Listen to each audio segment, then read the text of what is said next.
Hello दोस्तों, स्वागत है आपका संकल्प स्टडी पॉइंट में। तो दोस्तों, जैसा कि अध्ययन सेवा चयन आयोग के द्वारा विगत 16 जून 2023 को जो उत्तराखंड हमारा वायरलेस का जो एग्ज़ाम हुआ था उसका रिज़ल्ट जारी कर दिया गया, यानी कि जो पुलिस दूर संचार विभाग का हमारा रिज़ल्ट था उसको अधीनस्थ सेवा चयन आयोग के द्वारा अभी रिज़ल्ट आउट कर दिया गया है। तो देखेंगे जो विज्ञप्ति अधिसूचना हमारे उत्तराखंड अधीनस्थ सेवा चयन आयोग के द्वारा इसमें जारी किया गया है, तो इसमें कितने अभ्यर्थियों को चुना गया, क्या इसकी मेरिट रही और अभ्यर्थियों की जो नामजोग परीक्षा थी उसमें कितने अभ्यर्थियों को इसमें सफल घोषित किया गया, उन सभी चीज़ों के बारे में बात करेंगे। तो विज्ञप्ति संख्या आप लोगों ने देखा होगा 96 है, 16 जून 2023 की विज्ञप्ति है। देखते हैं इसमें क्या क्या चीज़ें आपके द्वारा बताई गई है। उत्तराखंड अधीनस्थ सेवा चयन आयोग के द्वारा दिनांक 31 जुलाई 2022 को प्रातः 10 बजे से दोपहर 12 बजे तक पदनाम मुख्य आरक्षी पुलिस दूर संचार विभाग की लिखित प्रतियोगी परीक्षा आयोजित की गई। उक्त लिखित परीक्षा के आधार पर आयोग की विज्ञप्ति सूचना संख्या परीक्षा 9/2023-24 दिनांक 10 मई 2023 के द्वारा अभ्यर्थियों के शारीरिक नापजोख हेतु औपबंधिक श्रेष्ठता सूची जारी की गई तथा दिनांक 22 मई 2023 से 26 मई 2023 तक अनुपस्थित अभ्यर्थियों का दिनांक 27 मई 2023 व 13 जून 2023 को चयनित अभ्यर्थियों को शारीरिक नापजोख परीक्षण IRB द्वितीय झांझरा देहरादून में आयोजित की गई। तत्क्रम में पदनाम मुख्य आरक्षी पुलिस दूर संचार विभाग की शारीरिक मापजोख परीक्षण एवं लिखित परीक्षा के आधार पर माननीय आयोग द्वारा लिए गए निर्णय के अनुक्रम में कुल रिक्त ऊर्ध्वाधर क्षैतिज आरक्षण अनुसार विज्ञप्ति पदों के सापेक्ष निर्धारित अनुपात में अभिलेख सत्यापन हेतु औपबंधिक श्रेष्ठता सूची आयोग की वेबसाइट पर प्रकाशित की जा रही है। चयनित अभ्यर्थियों का अभिलेख सत्यापन दिनांक 20 जून 2023 से निम्नांकित कार्यक्रम के अनुसार आयोग कार्यालय में किया जाएगा। तो दोस्तों, ये जो रिज़ल्ट है ये आपका फिजिकल एग्ज़ाम का है, क्योंकि रिटन एग्ज़ाम का आप लोगों ने रिज़ल्ट देखने को मिला होगा। उसके बाद जो फिजिकल टेस्ट देने के बाद जिन अभ्यर्थियों का भी चयन हुआ है उन सभी अभ्यर्थियों के अभी यहाँ पे डॉक्यूमेंट वेरिफिकेशन होने हैं। अच्छा, डॉक्यूमेंट वेरिफिकेशन का जो कार्य है आपका वो 20 जून 2023 से शुरू किया जाएगा, ऐसा आयोग का कहना है। तो देखिए इसमें कौन कौन से दिन किन अभ्यर्थियों का है और कितने अभ्यर्थी एक दिन बुलाए गए हैं, उन चीज़ों के बारे में बात करते हैं। फिर देखिए दोस्तों, जो इसमें है हमारा औपबंधिक श्रेष्ठता सूची में चयनित अभ्यर्थियों का क्रमांक, यानी कि जो हमारा इसमें सीरियल नंबर है। अच्छा, अनुक्रमांक 1 से 80 तक, यानी कि बुधवार 21 जून 2023 को इनका अभिलेख सत्यापन होगा, इनकी डॉक्यूमेंट वेरिफिकेशन होगा। अगर बात करेंगे क्रम संख्या 2 में जो हमारे क्रमांक 81 से 160 तक के जो अभ्यर्थी हैं वो हमारे बृहस्पतिवार 22 जून 2023 को अपना क्या करेंगे, डॉक्यूमेंट वेरिफिकेशन करा के आएंगे। उसके बाद देखिए जो क्रमांक हमारा 161 से 240 तक के जो अभ्यर्थी हैं वो शुक्रवार यानी कि 23 जून 2023 को अपना डॉक्यूमेंट वेरिफिकेशन करेंगे। बात करेंगे क्रमांक 241 से 320 तक के जो अभ्यर्थी होंगे वो हमारे 26 जून यानी कि सोमवार 2023 को अपना डॉक्यूमेंट वेरिफिकेशन करा के आएंगे। फिर बात करेंगे जो हमारे क्रम संख्या 5 है उसमें जो क्रमांक 321 से 342 अभ्यर्थी जो होंगे वो हमारे 27 जून 2023 मंगलवार को अपना डॉक्यूमेंट वेरिफिकेशन यानी कि अपना अभिलेख सत्यापन कराकर आएंगे आयोग के कार्यालय में। उसके बाद बात करेंगे दोस्तों, यह औपबंधिक श्रेष्ठता सूची अंतिम चयन परिणाम नहीं है। अंतिम चयन परिणाम अभ्यर्थियों के ऑनलाइन आवेदन पत्र में किए गए दावों के अनुसार आयोग कार्यालय में निर्धारित तिथि को अभिलेख सत्यापन के पश्चात कुल अर्ह अभ्यर्थियों को उनके मेरिट के आधार पर कुल पदों के सापेक्ष घोषित किया जाएगा। दोस्तों, अब इसमें यह है क्योंकि अभी आप लोगों ने इसमें रिटन एग्ज़ाम दिया है, उसके बाद आप लोगों का इसमें फिजिकल एग्ज़ाम अभी हुआ है। अच्छा, फिजिकल एग्ज़ाम के बाद यदि अगर किसी अभ्यर्थी ने हिल सर्टिफिकेट का प्रयोग करा है या फिर किसी अभ्यर्थी के द्वारा इसमें और चीज़ें जो डॉक्यूमेंट वेरिफिकेशन आपका होगा उस समय पहली बात आप लोग इस चीज़ का ध्यान दें, क्योंकि उत्तराखंड पुलिस में देखने को मिला था, आप लोगों ने साफ शब्दों में बता देना चाहता हूँ, 35 अभ्यर्थी ऐसे थे जिनको बाहर कर दिया था क्योंकि उनके डॉक्यूमेंट वेरिफिकेशन के टाइम पे और फॉर्म फिल करते समय उनकी गड़बड़ियाँ पाई गई थी। क्योंकि फॉर्म फिल करते समय आप लोग हिल पे यस कर देते हो और आपके पास हिल सर्टिफिकेट नहीं होता है तो आप लोग बाहर हो जाएंगे, बाद की डेट का हिल सर्टिफिकेट नहीं चलता है।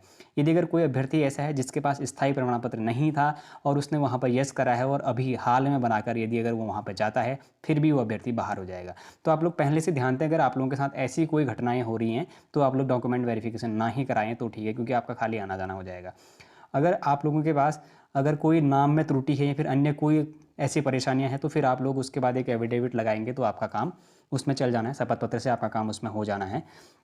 फिर बात करेंगे दोस्तों, आता है औपबंधिक रूप में चयनित समस्त अभ्यर्थियों के एकत्र द्वारा सूचित किया जाता है कि औपबंधिक श्रेष्ठता सूची के अनुसार अभिलेख सत्यापन के नियम तिथि की अभ्यर्थी अपने समस्त मूल अभिलेखों जो अभ्यर्थी के द्वारा विज्ञापित पद हेतु आवेदन पत्र में निर्धारित शैक्षणिक अर्हता के अनुरूप अंकित किए गए हैं। शैक्षणिक अर्हता व अन्य प्रमाण पत्र की स्वप्रमाणित 2 प्रतियां व 6 पासपोर्ट साइज आकार की फ़ोटो। आप लोग पहले ध्यान दें, जितने भी डॉक्यूमेंट्स आपके लेने हैं उनके 2 प्रतिलिपियां करनी है, यानी कि 2 आपके आप 2 फाइल बना लें उनकी, और साथ में आपको 6 पासपोर्ट साइज फ़ोटो अपने लेके जानी है। निर्धारित तिथि में 9:30 बजे आयोग के कार्यालय में उपस्थित होना सुनिश्चित करें, यानी कि आपको देहरादून में जाना है। उसके बाद ध्यान दें कि शैक्षणिक अर्हता के अंतर्गत विज्ञप्ति पद के अनुरूप अभ्यर्थी की हाई स्कूल, इंटरमीडिएट, अन्य समस्त वर्षों सहित अंक तालिकाओं का प्रमाण पत्र तथा आरक्षण व स्थायी निवास के संबंधित प्रमाण पत्रों के मूल अभिलेखों सहित नियत तिथि की उपस्थिति होना अनिवार्य है। मैं जो आपको थोड़ी देर पहले बता रहा था। अब उसमें देखिए, आरक्षण, EWS, OBC, SC, ST, PH, EX, DFF का लाभ लेने वाले अभ्यर्थियों को विज्ञापन के अंतिम तिथि तक का वैध प्रमाण पत्र जो सक्षम प्राधिकारी द्वारा निर्गत किया गया हो प्रस्तुत करना अनिवार्य है। आप लोग इस चीज़ का इंस्ट्रक्शन का इसमें पहले ही दे दिया, आप लोग ध्यान दें, क्योंकि जो ये आपकी जो विज्ञप्ति थी, विज्ञप्ति आने से पहले के आपके डॉक्यूमेंट होने चाहिए। अगर यदि उसके बाद अगर आपने बनाए हैं तो आप डॉक्यूमेंट वेरिफिकेशन लिस्ट से बाहर होने वाले हैं। इस चीज़ का आप लोग ध्यान रखें।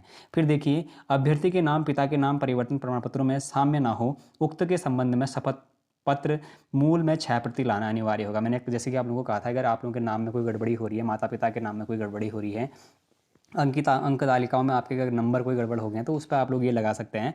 शपथ पत्र से आपका काम चल जाने वाला है।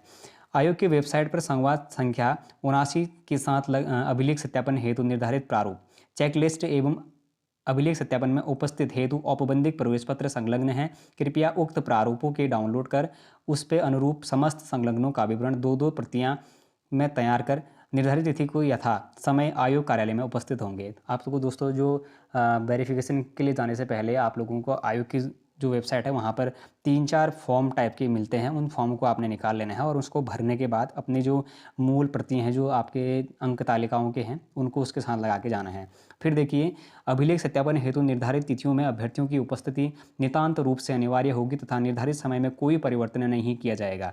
निर्धारित तिथि को उपस्थित न होने के संबंध में यदि कोई गंभीर कारण हो तो उस संबंध में अभ्यर्थी साक्ष्य के साथ अपने अभिलेख सत्यापन हेतु निर्धारित तिथि आगामी 7 दिनों की अवधि आवश्यक रूप से अभिलेख सत्यापन में उपस्थित हो सकते हैं। इसके पश्चात किसी भी अभ्यर्थी के अभिलेख सत्यापन के लिए कोई अन्य तिथि निर्धारित नहीं करी जाएगी। यदि अगर आप लोगों का कोई महत्वपूर्ण काम हो जाता है तो आप लोग उसके 7 दिनों के बाद 7 दिनों तक आप लोग वहाँ पे जाकर दोबारा से वेरिफिकेशन करा सकते हैं। उसके बाद कोई भी तिथि नहीं निकाली जाएगी, ऐसा आयोग का कहना है। यदि अभिलेख सत्यापन की निर्धारित तिथि को अभ्यर्थियों द्वारा ऑनलाइन आवेदन पत्र में किए गए दावों के अनुरूप सही अभिलेख प्रस्तुत नहीं किया जाता है तो ऐसे अभ्यर्थियों को वांछित अभिलेख आयोग कार्यालय में जमा किए जाने हेतु अधिकतम 7 दिनों का समय प्रदान किया जाएगा। यदि अतिरिक्त 7 दिन की अवधि में भी अभ्यर्थी द्वारा अभिलेख आयोग कार्यालय में जमा नहीं किया जाता है तो उनका अंतिम चयन परिणाम हेतु विचार नहीं किया जाएगा। फिर देखिए, आयोग परिसर में मोबाइल फ़ोन, कैमरा तथा अन्य इलेक्ट्रॉनिक डिवाइस उपकरण लाना निषिद्ध है। तो दोस्तों, जो ये नोटिफिकेशन था हमारा, ये वायरलेस यानी कि दूरसंचार विभाग से संबंधित था। इसमें मेरिट लिस्ट आप लोग देखिए, जो पहला इसमें हाथ मारा है वो ओबीसी का बंदा है, मेल है, 87.25 मार्क्स इनके हैं, और जनरल में दूसरे बंदे हैं जिनके 85.50 मार्क्स हैं। फिर बात करेंगे दोस्तों, ये पूरा ही मेरिट लिस्ट है और मेरिट लिस्ट में जो मेरिट गई है दोस्तों लगभग 52-53 नंबर, सबसे कम मेरिट है इसमें, क्योंकि लड़कियों की 50 नंबर के आसपास भी देखने को मिल रही थी। यहाँ पे जो एसटी फीमेल है देखिए उनकी 40 नंबर भी है। और बात करेंगे यहाँ पे एससी फीमेल की तो 37 नंबर इनके यहाँ पे भी देखने को मिल रहे थे। तो दोस्तों, आप लोग आयोग कार्यालय देहरादून जाएँ और अपना डॉक्यूमेंट वेरिफिकेशन करें। अग्रिम भविष्य की आप लोगों को बहुत बहुत शुभकामनाएं। यदि अगर आप लोगों को ये वीडियो पसंद आया हुआ हो तो आप लोग चैनल को ज़रूर सब्सक्राइब करें, अपने दोस्तों के साथ चैनल को ज़रूर शेयर करें, लाइक करें, कमेंट करें। धन्यवाद।